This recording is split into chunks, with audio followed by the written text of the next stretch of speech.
আজিৰ দিনটো আচলতে এটা অতি বেদনাদায়ক দিন।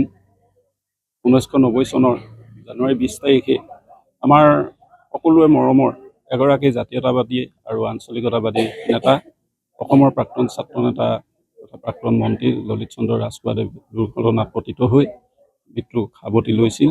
আৰু যোৱা ৩৫টা বছৰে আমি তেখেতক আজিৰ দিনটোত অতি শ্ৰদ্ধা আৰু গভীৰভাৱে আমি স্মৰণ কৰি আহিছোঁ।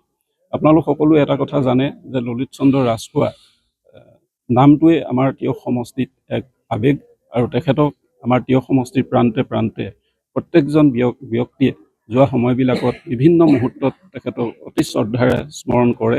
আৰু আমি অসম গণ পৰিষদ দলৰ এগৰাকী কৰ্মকৰ্তা হিচাপে আমিও প্ৰয়াত নেতাগৰাকীৰ যিসমূহ আধৰুৱা কাম, এই আধৰুৱা কামসমূহ আমি প্ৰত্যেক মুহূৰ্ততে যাতে আমি সফল ৰূপায়ণ কৰিব পাৰোঁ বা সফলভাৱে ৰাইজক সন্তুষ্টি দিব পৰাকৈ আমি ৰূপায়িত কৰিব পাৰোঁ, তাৰ বাবে আমি যি ধৰণে অগ্ৰসৰ হ'ব লাগে ঠিক তেনেধৰণে আমি অগ্ৰসৰ হোৱাৰ প্ৰয়াস কৰি আহিছোঁ।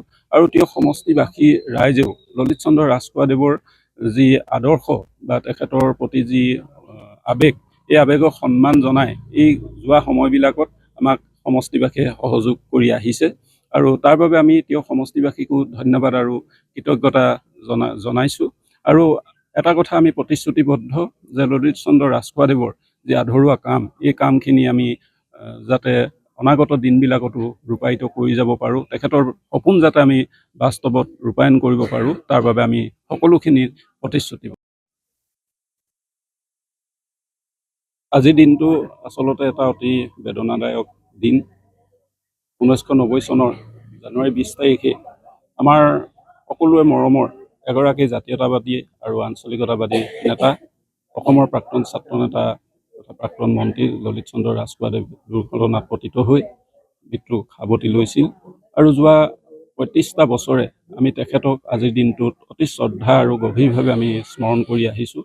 আপোনালোক সকলোৱে এটা কথা জানে যে ললিত চন্দ্ৰ ৰাজখোৱা নামটোৱে আমাৰ তিয়ক সমষ্টিত এক আৱেগ, আৰু তেখেতক আমাৰ তিয়ক সমষ্টিৰ প্ৰান্তে প্ৰান্তে প্ৰত্যেকজন ব্যক্তিয়ে যোৱা সময়বিলাকত বিভিন্ন মুহূৰ্তত তেখেতক অতি শ্ৰদ্ধাৰে স্মৰণ কৰে।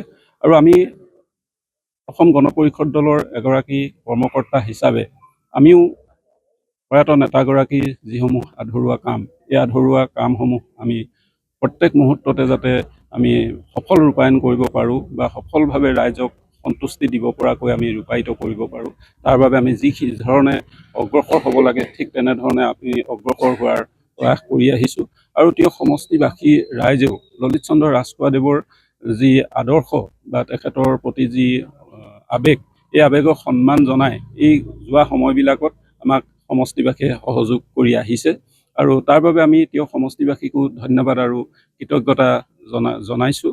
আৰু এটা কথা আমি প্ৰতিশ্ৰুতিবদ্ধ যে ললিত চন্দ্ৰ ৰাজখোৱাদেৱৰ যি আধৰুৱা কাম, এই কামখিনি আমি যাতে অনাগত দিনবিলাকতো ৰূপায়িত কৰি যাব পাৰোঁ, তেখেতৰ সপোন যাতে আমি বাস্তৱত ৰূপায়ণ কৰিব পাৰোঁ, তাৰ বাবে আমি সকলোখিনি প্ৰতিশ্ৰুতিবদ্ধ।